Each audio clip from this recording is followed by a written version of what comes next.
ओम साई राम। दोस्तों, आपका अपने चैनल नर्सिंग क्राइटेरिया में स्वागत है। एंड आज की वीडियो में हम देख रहे हैं मेडिकल सर्जिकल नर्सिंग सेकंड का क्वेश्चन पेपर, जो कि बीएससी नर्सिंग थर्ड ईयर का है।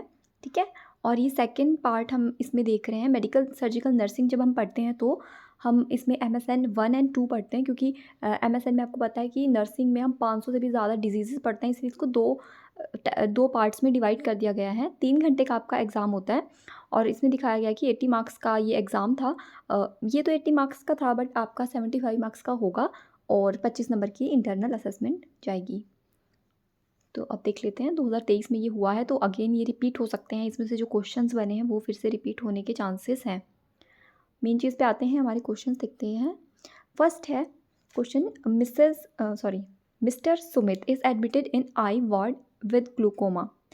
तो ये एक स्टेटमेंट दी गई है, तो उससे मिस्टर सुमित से तो हमें क्या लेना है। मेन चीज़ तो हमारा ये है कि ग्लूकोमा है, उसका डेफिनेशन आपको बताना है। This the cause and classification of glaucoma, describe the medical surgical and post op care for a client who has undergone eye surgery. मेन चीज़ इसमें यह है कि आपको ग्लूकोमा के बारे में सारा कुछ पूछा हुआ है। तो ग्लूकोमा में क्या होता है कि आँख का प्रेशर बढ़ जाता है। आईओपी जो होता है, इंट्रा ऑकुलर प्रेशर जो है हमारा, वो 8 से 21 होना चाहिए, 8 से 21 mm ऑफ Hg। तो ये जब इंक्रीज़ हो जाता है तो कंडीशन को हम कहते हैं ग्लूकोमा। और फिर इसके कॉजेज़ आपको बताने क्या इसके कारण हो सकते हैं। क्लासिफिकेशन में हम ओपन एंगल ग्लूकोमा और एंगल क्लोजर ग्लूकोमा हम पढ़ते हैं इसमें। तो ये 6 नंबर में आपको आए हैं। और इसकी मेडिकल सर्जिकल मैनेजमेंट आपको बतानी है। सर्जरी जैसे लेज़र ट्रीटमेंट है, मेडिकली हम टिमिलोल आई ड्रॉप वगैरह इसमें देते हैं। और पोस्ट ऑफ केयर पेशेंट की आप कैसे कैसे करोगे वो चीज़ें आप इसमें लिखोगे, सारा कुछ लिखना है। तो 8 नंबर में आपसे पूछा गया है। अगला क्वेश्चन देख लेते हैं। इसमें है Mrs Randhawa admitted in neurology ward with CVA यानी कि सेरिब्रोवास्कुलर एक्सीडेंट, जिसको हम स्ट्रोक भी कहते हैं। ठीक है, स्ट्रोक कह लो, CVA कह लो। तो इसमें भी वही चीज़ है कि स्टेटमेंट सिंपल सी दी है। CVA की डेफिनेशन 2 नंबर की पूछी गई है। Explain classification and pathophysiology of CVA, elaborate the medical surgical and nursing management of Mrs Randhawa. यानी कि CVA वाले क्लाइंट की अब कैसे मेडिकली सर्जिकली कैसे कैसे इसमें ट्रीटमेंट रहेगी। तो CVA स्ट्रोक होता है, ब्रेन में ब्लड सप्लाई प्रॉपर नहीं जाती, ब्लॉकेज हो जाता है कुछ, या फिर हेमरेज, ब्रेन हेमरेज जो हो जाता है, वो भी एक टाइप इसका होता है, जिसमें कि हेमरेजिक स्ट्रोक हम इसको बोलते हैं। और थ्रोम्बोटिक स्ट्रोक है जो वो मोस्ट कॉमन है। थ्रोम्बोटिक 64%, अगर 100 में से कहें तो 64% तो वही होता है। बाकी जो दूसरा है वो हेमरेजिक स्ट्रोक है, वो 21% होता है और रेयर होता है। और थ्रोम्बोटिक स्ट्रोक का ये है कि भाई इन्फेक्शन की वजह से ये होता है, मोस्ट कॉमन है। और ब्लड सप्लाई प्रॉपर ब्रेन में नहीं होती, हाइपरटेंशन है, किसी को BP शूट कर जाता है, तो ये कंडीशन फिर आ जाती है। क्लासिफिकेशन मैंने आपको बता दी, 2 तरह से होता है ये। और ट्रांजीम, आपने ये नाम भी सुना होगा, TIA, ये भी एक मोस्ट कॉमन है, मोस्ट कॉमन टाइप है ये भी। ट्रांजी इस्चेमिक अटैक इसमें होता है। नेक्स्ट देखते हैं। और फिर अगर थ्रोम्बोटिक स्ट्रोक है तो इसमें क्या देंगे, ब्लड थिनर्स हम देते हैं, एस्प्रिन वगैरह। इसमें एंटीकोगुलेंट जो मेडिसिन है वो इसमें दी जाती है। थर्ड क्वेश्चन आपका क्या बनता है इसमें, miss Savita admitted with a diagnose of breast cancer. तो ये ब्रेस्ट कैंसर के बारे में सारा का सारा इसमें पूछा गया है। List down the cause and risk factor of breast cancer, 2 number में है।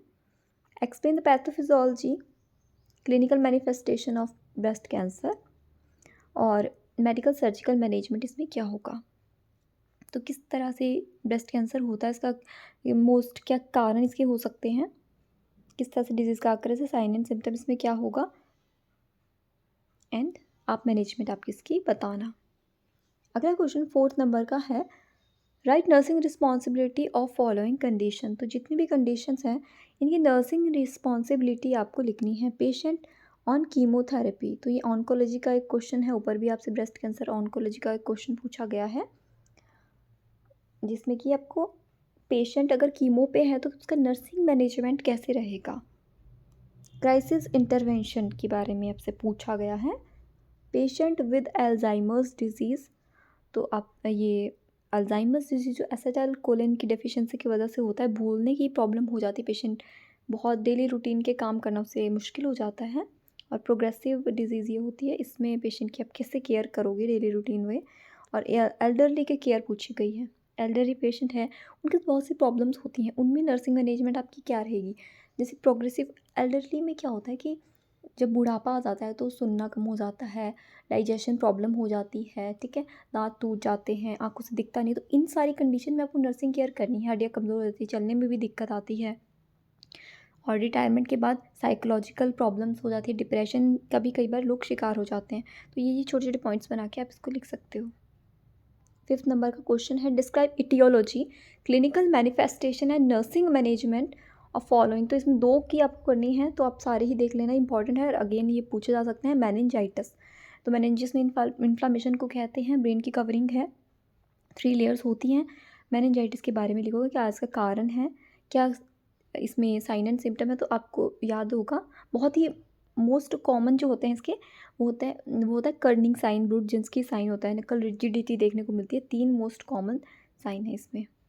रेटिनल डिटैचमेंट, तो जैसे कि रेटिनल डिटैचमेंट में आपका डायबिटीज़ न्यूरोपैथी होता है, तो वो एक मोस्ट कॉमन कॉज इसमें आता है रेटिनल डिटैचमेंट का।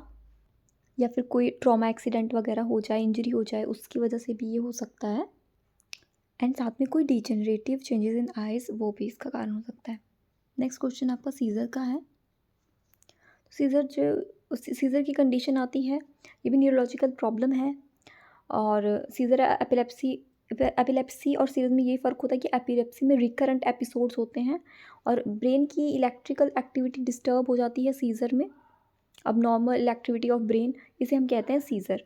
तो इसका क्या कारण है, क्या साइन एंड सिम्टम देखने को मिलेंगे, नर्सिंग मैनेजमेंट आप कैसे करोगे, वो देखना है। तो नर्सिंग मैनेजमेंट स्पेशली एक चीज़ आपको ध्यान में रखनी है कि जब भी किसी पेशेंट को सीज़र आता है तो उसका इंजरी से, मेन चीज़ है इंजरी से प्रिवेंट करना है, उसका एयरवे प्रॉपर होना चाहिए, उसको साइडलाइन पोजीशन उसी टाइम प्रोवाइड कर दो। आप बेड पे है तो नीचे उसको लिटा दो, और जो भी हार्मफुल ऑब्जेक्ट उसके आसपास हैं, कुछ भी ऐसा हार्मफुल है जिससे वो हार्म अपने आप को कर सकता है, क्योंकि इनवॉलेंट्री एक्टिविटीज़ में देखने को मिलती है, तो वो आपको सब उससे दूर कर देना है। ये ऐसा आप मैनेजमेंट आप लिखोगे इसमें। नेक्स्ट क्वेश्चन में है, राइट शॉर्ट नोट। तो आपको शॉर्ट नोट लिखने हैं, जैसे कि infection control protocols in ICU. ये आईसीयू में इन्फेक्शन कंट्रोल करने के लिए क्या क्या प्रोटोकॉल्स होते हैं, जैसे कि मेन तो है हमारा हैंड हाइजीन, पेशेंट को टच करने से पहले, उसके बाद में हैंड हाइजीन हमें परफॉर्म करना है। सैनिटाइजर जैसे यूज़ करते हैं हम, 5 क्लीन प्रैक्टिसेस हम यूज़ करते हैं। और हैंड हाइजीन के स्टेप्स आपको पता होने चाहिए। कहीं पर कुछ स्पिलेज हो जाए तो कैसे क्लीन होना चाहिए, कैसे आप क्लियर करोगे, ये सारी बातें इन्फेक्शन से रिलेटेड आ जाती हैं। और साथ में बीएमडब्ल्यू जो है वो भी इसमें आएगा। बेल्स पाल्सी को ही हम फेशियल पाल्सी कहते हैं। तो 7th क्रेनियल नर्व की ये प्रॉब्लम होती है, फेशियल पाल्सी। डिज़ास्टर मैनेजमेंट, आप कैसे, कहीं पे डिज़ास्टर आएगा तो कैसे उसको मैनेज किया जाएगा। ट्राइएज जिसमें आप लिखना चाहते हो, लिखना चाहिए आपको ट्राइएज के बारे में। इसमें जो हम ट्राइएज में black colour, red colour, green, yellow colours पढ़ते हैं, उसका आप लिख सकते हो कि प्रायोरिटी वाइज ही इसमें केयर देनी पड़ती है। अगर कहीं पे डिज़ास्टर आएगा तो प्रायोरिटी को देख कर ही हम करेंगे। और जो पेशेंट में कम चोट लगी है, कम इंजरी उनको हुई है, उनको पहले ठीक करके हम पहले उन पर ज़्यादा ध्यान देंगे, ताकि वो भी हमारे साथ में हेल्प करवा पाए ऐसे टाइम पर, ठीक है। तो इसमें तो N4 लिखा है, तो ये हटा दो आप। तो ये जो क्वेश्चंस हैं फ्रेंड्स, ये काफ़ी इंपॉर्टेंट, को आप देख लेना, अगेन ये रिपीट हो सकते हैं सारे, नहीं तो कम से कम 1-2 क्वेश्चन इसमें से आ सकता है, क्योंकि जो प्रीवियस एग्ज़ाम्स होते हैं ना, उनमें से क्वेश्चन बनते हैं। तो आपको ज़रूर देख लेने हैं। और हमारा प्लेलिस्ट ज़रूर देख लेना। बीएससी नर्सिंग 3rd ईयर वाले जो बच्चे हैं, उनको अगर अपने क्वेश्चन पेपर चाहिए तो आपका प्लेलिस्ट सभी की अवेलेबल है। जीएनएम की है, पोस्ट बेसिक की है, बीएससी वालों की भी है, तो चैनल पे प्लेलिस्ट में आपको सब कुछ मिल जाएगा। वीडियो कैसी लगी है कमेंट करके ज़रूर बताना। And thank you so much for watching.